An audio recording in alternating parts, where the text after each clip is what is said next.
Buenas noches, licenciado Yolí. Vamos a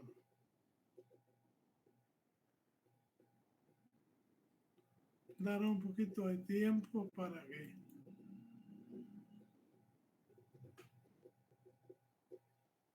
se agreguen los que faltan.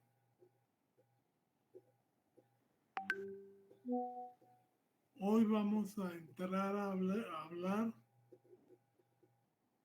de varios conceptos que tienen su reflejo en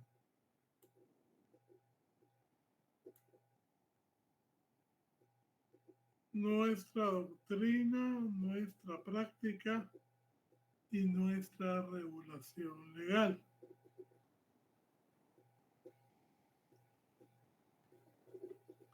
Todo esto que les voy a hablar está en su libro, no tengan pena.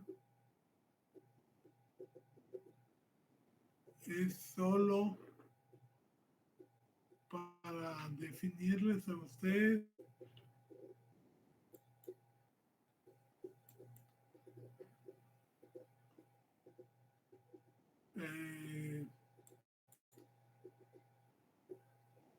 los conceptos, porque si ustedes no entienden de lo que estamos hablando, lógicamente es porque no han tenido un buen abordaje en su derecho probatorio.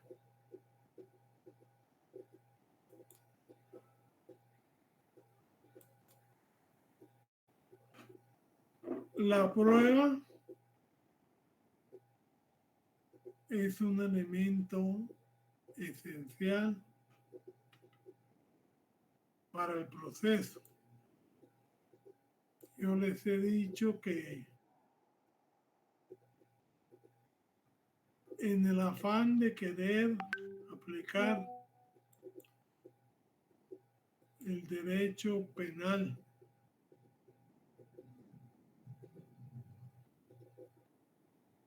al caso concreto, nosotros construimos una serie de formas, una serie de etapas que buscan garantizar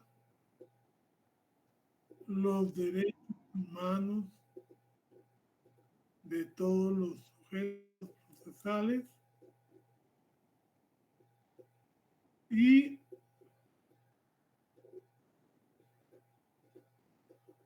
lógicamente la única forma en que ese derecho procesal se puede echar a andar es a través de la prueba. Nosotros vamos a ver que tenemos un eterno e indisoluble trípode.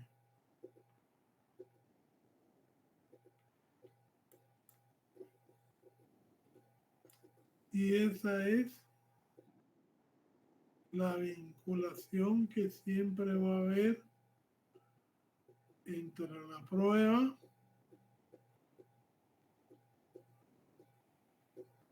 el derecho sustantivo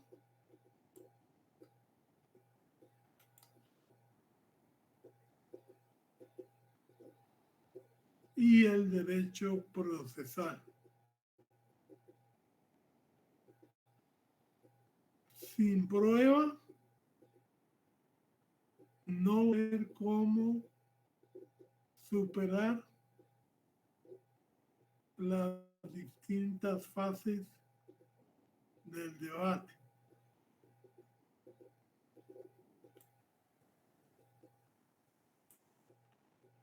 Así vemos, por ejemplo,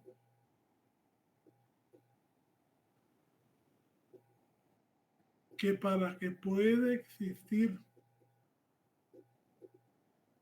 una investigación criminal, un proceso criminal, tiene que haber prueba. Prueba de que se dio ese delito.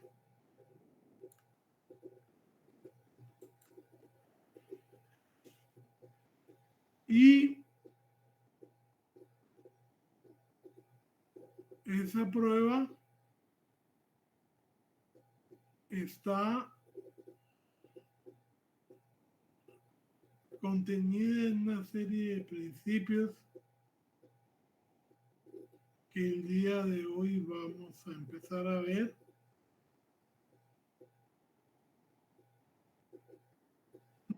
Nuestro código es un código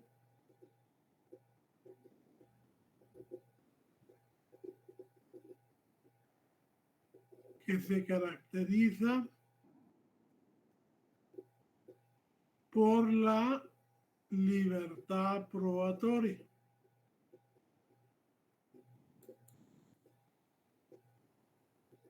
¿Qué quiere decir? Que cualquier medio de prueba es válido. A ver,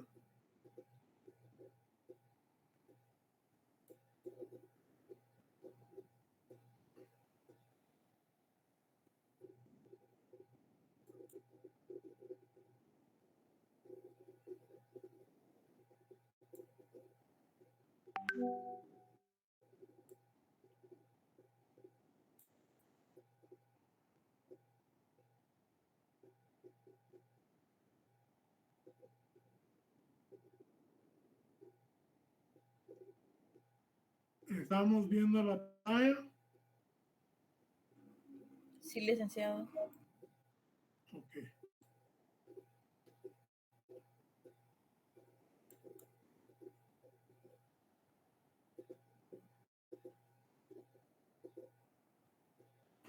Nuestra diferencia con el sistema anglosajón es que en el sistema anglosajón se le da mucha importancia a las reglas de la prueba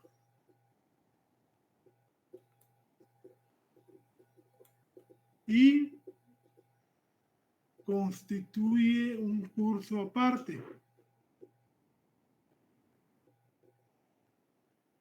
porque tiene su propia doctrina, tiene su propia normativa y tiene su propia mecánica de enseñanza. Su servidor tuvo la oportunidad en el 96 de ir a Puerto Rico por casi 4 o 5 meses a estudiar derecho probatorio, enseñanza práctica de la prueba, derecho penal y derecho procesal en el sistema acusatorio que ellos usan. Y de ahí el primer libro que apareció en Guatemala sobre la prueba en materia penal es de este servidor del que ya tiene. Que si miran la introducción la hizo un profesor de Puerto Rico, precisamente porque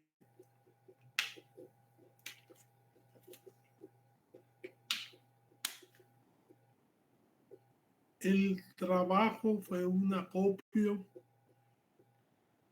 de las reglas dispersas que teníamos aquí en Guatemala en materia probatoria y una propuesta que nunca se concluyó de hacer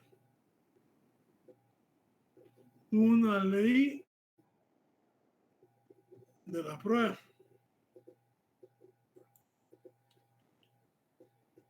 Entonces,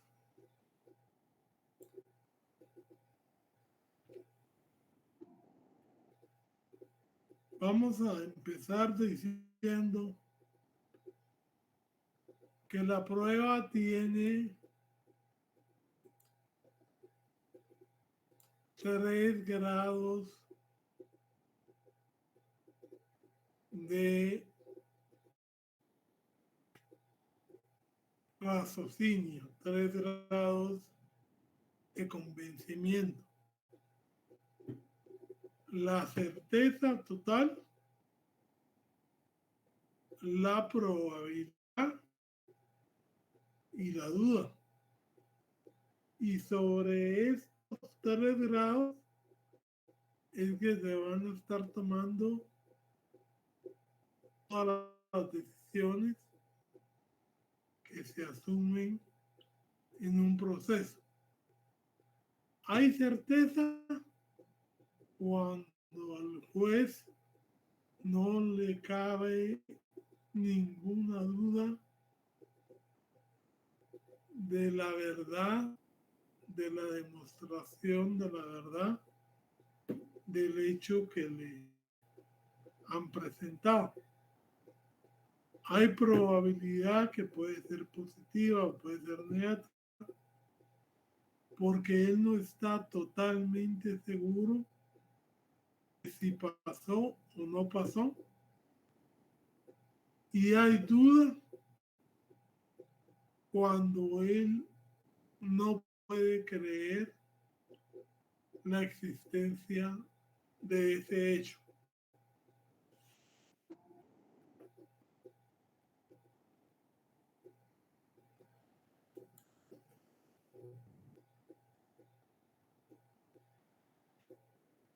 En Guatemala,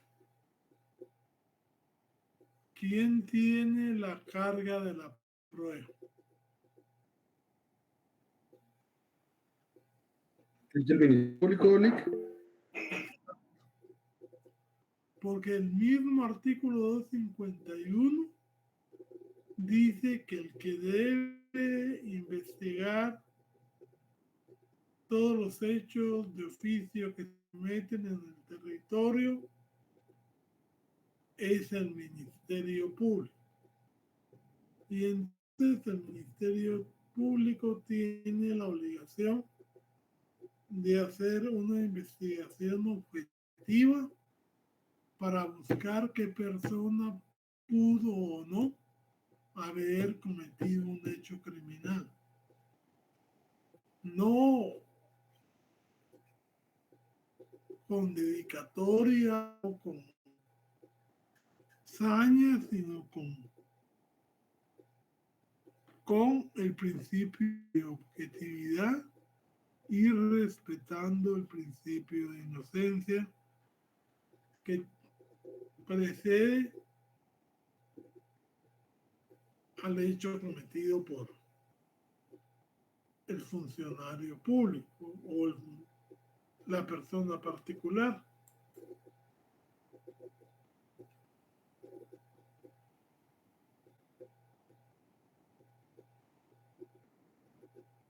Y como resultado de esa actividad probatoria,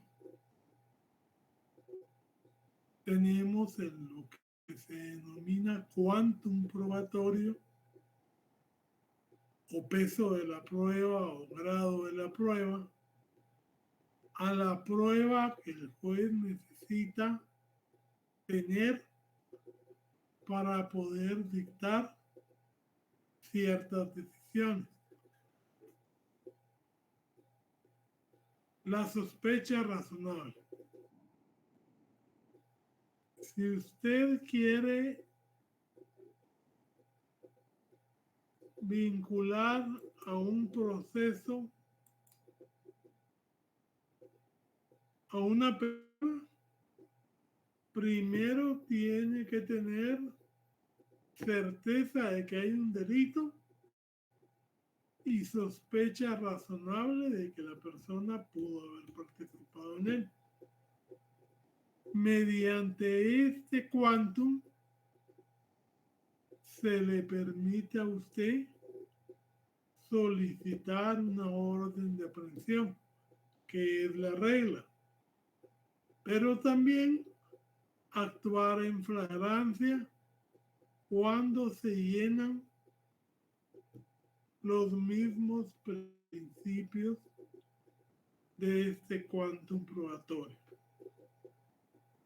O sea, si yo voy a vincular a alguien con la comisión de un delito, tengo que tener elementos razonables que me hagan llegar a la convicción de que efectivamente esa persona pudo haber participado en él y presentárselo ante el juez, que es quien posteriormente va a validar, va a dar el ok a la actividad que yo como Policía Nacional Civil realicé.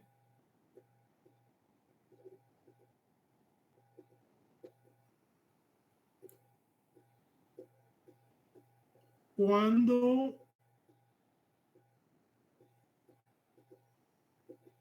ya hablamos de la prisión provisional o la prisión preventiva, entonces el juez ya tiene que tener la certeza de que existió el delito y de que una probabilidad muy grande de que la persona pudo haber participado. Y por eso es que cuando la probabilidad es negativa, se puede dar la falta de mérito, y cuando es positiva y no hay otra excepción, se dicta la prisión preventiva.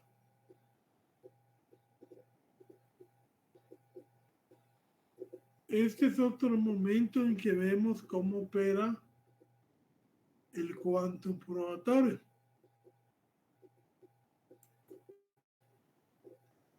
Si, por ejemplo, en una audiencia de revisión, el procesado hace desaparecer el peligro de fuga,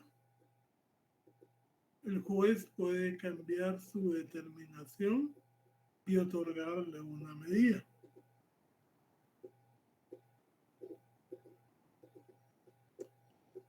Y ya de último, si llega a debate, si esto se abre a juicio, porque existe un fundamento serio de que la persona cometió el hecho, al momento de dictar la sentencia en el debate, el juez va a tener que tener una certeza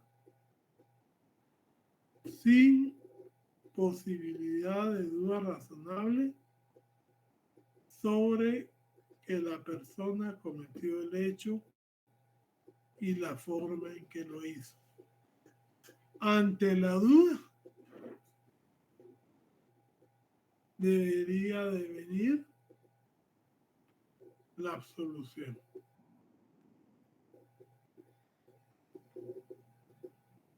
¿Y todo esto a qué viene?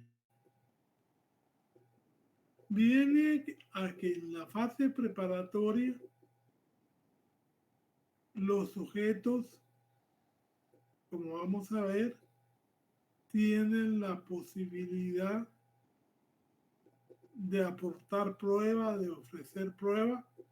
El Ministerio Público, como lleva el principio de la carga de la prueba, tiene la obligación de ofrecerla, pero no solo prueba en contra del sindicado, sino inclusive prueba a favor de él. Porque si él comprueba mediante algún reconocimiento, mediante prueba de ADN, que el sujeto materialmente no participó, tendría que dejarlo en libertad y dirigir su investigación a una nueva persona que no había sido contemplada. A eso se le llama actividad probatoria, a los derechos y actividades que las partes tienen en la parte preparatoria.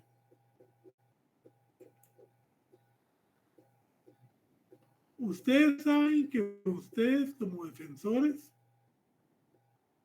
no tienen obligación de ofrecer prueba, pues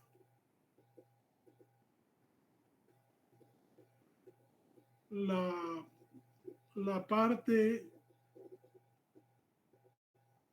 que está obligada a presentar la prueba es el Ministerio Público. Pero yo me pregunto, ¿qué abogado que pueda ayudar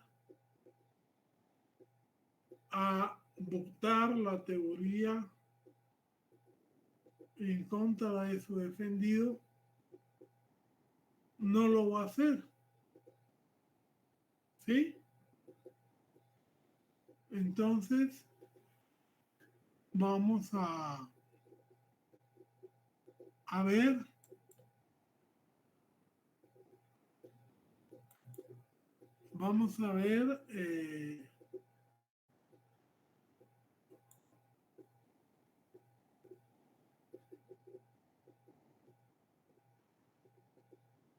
qué es y cuáles son las formas en que esa prueba puede ser aportada por el creyente, por la defensa y por el Ministerio Público. Y por eso es que vamos a hablar primero de los principios que rigen la prueba en materia penal. Doña Brenda, por favor, léame el artículo 180 del Código Procesal Penal. Lick, disculpe, casi no puedo hablar. Ah, don Milton.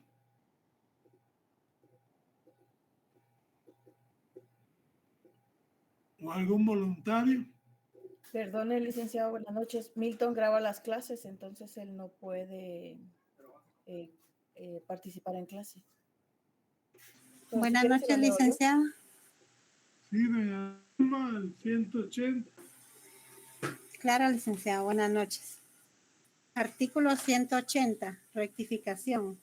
Dentro de los 3 días siguientes de dictada una resolución, el tribunal podrá rectificar de oficio cualquier error u omisión material siempre que no implique una modificación esencial. No, permítame. A ver.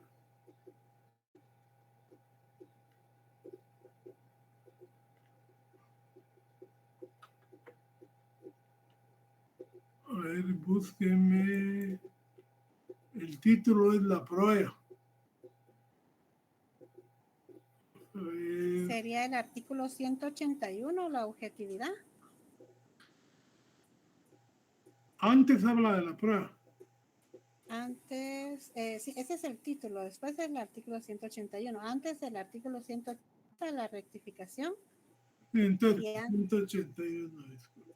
Ok, no te da pena. Artículo 181. Objetividad. Salvo la ley penal disponga lo contrario, el Ministerio Público y los tribunales tienen el deber de procurar por sí la averiguación de la verdad mediante los medios permitidos y de cumplir estrictamente estrictamente con los preceptos de este código. Durante el juicio, los tribunales solo podrán proceder de oficio a la incorporación de prueba no ofrecida por las partes en las oportunidades y bajo las condiciones que fija la ley.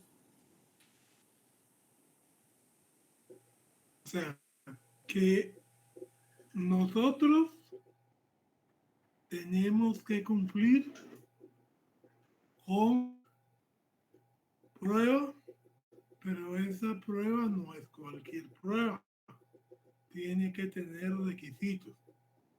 Primero, y es fundamental, que la prueba sea legal. Es decir, que sea ofrecida, incorporada y valorada conforme la ley lo dice. Segundo, que la ley sea pertinente. Es decir, que esa prueba tiene que tener relación con los hechos que se están discutiendo. Y tercero, que esa prueba sea admisible. Porque hay pruebas que aunque tienen que ver con el objeto, por generar más prejuicio o daño procesado, no se debieran permitir en un juicio. Y de estas hay que tener mucho cuidado como defensor si no hay pruebas que demuestran lo mismo, pero causan menos perjuicio a nuestro defendido. ¿Como cuáles? Yo no sé si ustedes han visto cómo queda una persona después de ser arrollada por un camión. Queda una pelota que es amorfa, que es muy impresionante, muy carga, tiene una carga de culpabilidad implícita. Si yo estoy defendiendo a que atropelló a una señora, la causa de la muerte de una persona se demuestra con la necropsia médico-legal. Entonces, yo no puedo permitirme que esa foto donde aparece la masa forma de la persona la admitan como prueba porque causa más prejuicio. Si lo que queremos demostrar es cómo murió la persona, ahí está la necropsia, que inclusive puede, dice los daños que sufrió. Pero la foto en sí, aunque es pertinente, no sería admisible. O por ejemplo, la prueba de referencia. Cuando yo cito a un policía que realizó la captura, él tiene que decirme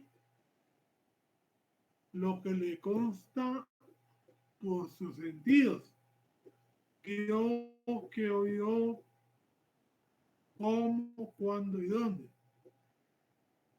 Pero si yo cito a un policía y el policía me empieza a contar que cuando él llegó a la escena del crimen,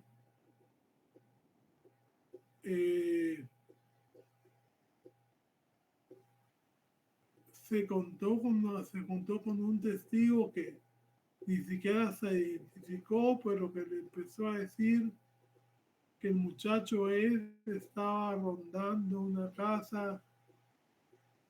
Entonces, esa es prueba de referencia y lo vamos a ver porque yo como defensor no tengo posibilidad de contradecir, de contrainterrogar a una persona que no está en juicio.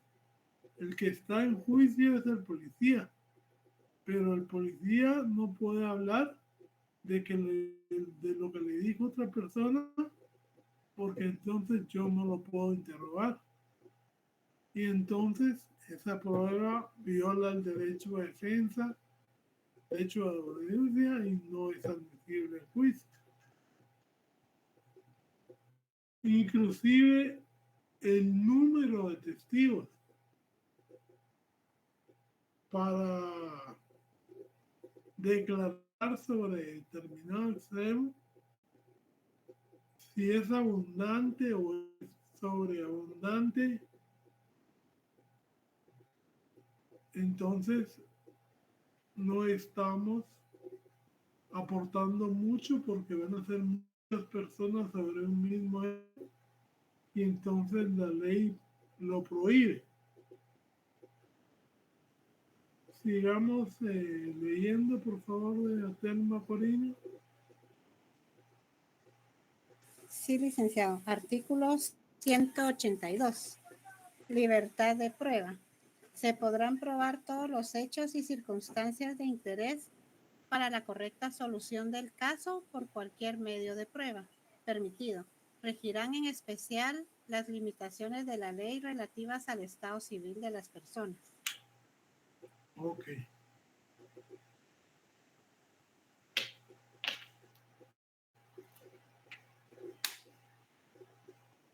Aquí tenemos una diferencia notoria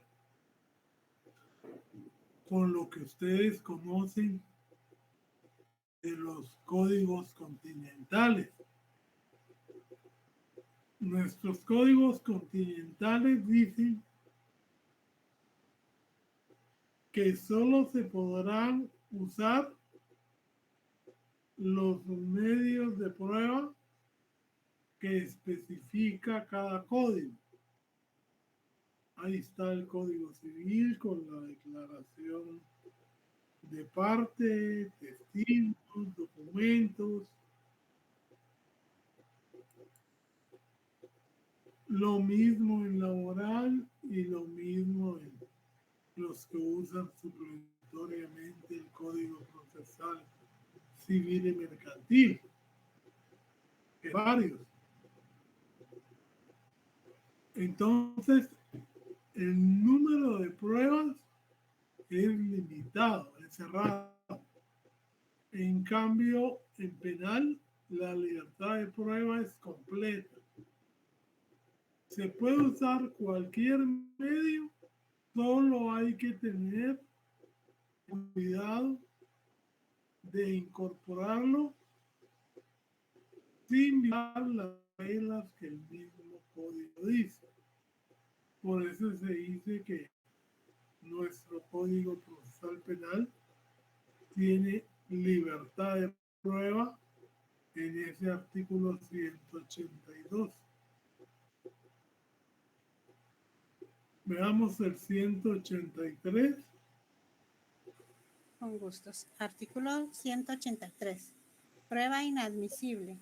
Un medio de prueba, para ser admitido, debe referirse directa e indirectamente al objeto de la averiguación y ser útil para el descubrimiento de la verdad. Los tribunales podrán limitar los medios de prueba ofrecidos para demostrar un hecho o una circunstancia, cuando resulten manifiestamente abundantes.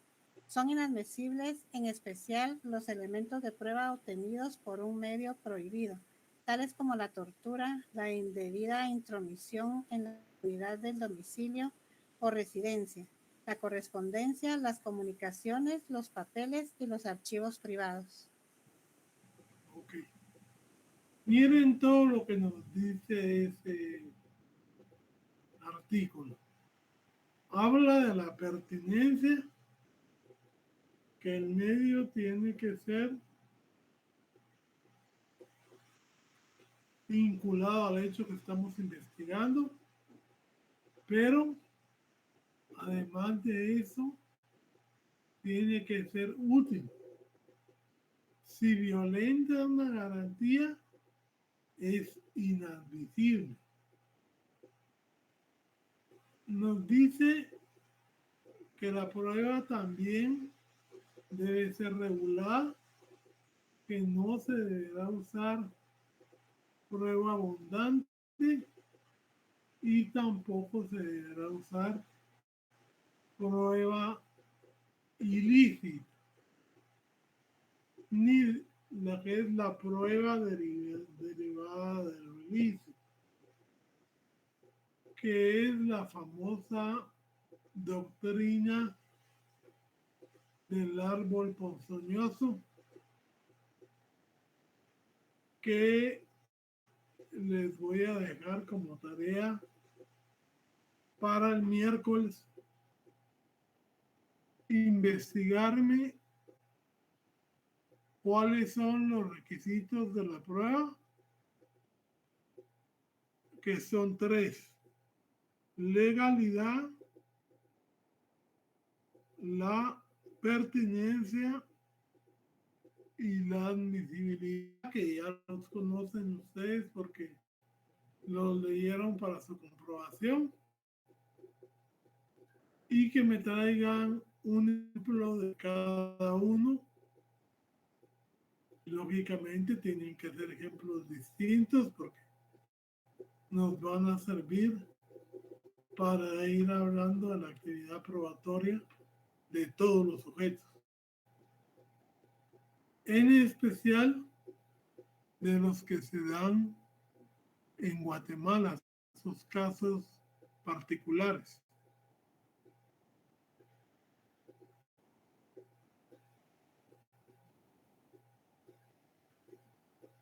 Y por cierto, no me comentaron cómo les fue en su laboratorio.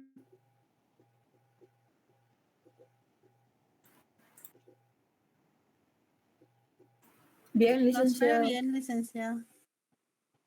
Nos fue perfecto. Ya. Muy bien, licenciado, gracias. Perfecto, ya bien, estamos viendo que vayan pisando firme para no caer en usos violentos que nuestros otros sistemas tienen. Por eso la diferencia entre el sistema penal, procesal penal, y el sistema civil, laboral, administrativo, es que mientras en uno los medios de prueba están limitados, números clausus, en penal tienen ustedes un sistema libre de prueba, números apertos, repitiendo la tarea, pero que va a estar también por escrito en Classroom. Tienen que desarrollarme con sus palabras, con su entendimiento, los requisitos de la prueba y excepciones, y traerme ejemplos de cada uno para que podamos hacer un foro y hablar, porque ustedes también tienen que aportar esta clase. Acuérdense, lo que se oye se recuerda, se ve, se olvida, todo lo que se hace se aprende. Entonces, yo les pido que hagan este pequeño estudio y vamos a seleccionar ahí a primero voluntarios y después a gente, y siempre es que ustedes participen. Aquí no se olvida la participación. Pueden tener su puntito ahí por haberlo ganado en la clase del miércoles. Así que si quieren empiezan a hacer ahorita, yo los dejo ahorita aquí. Y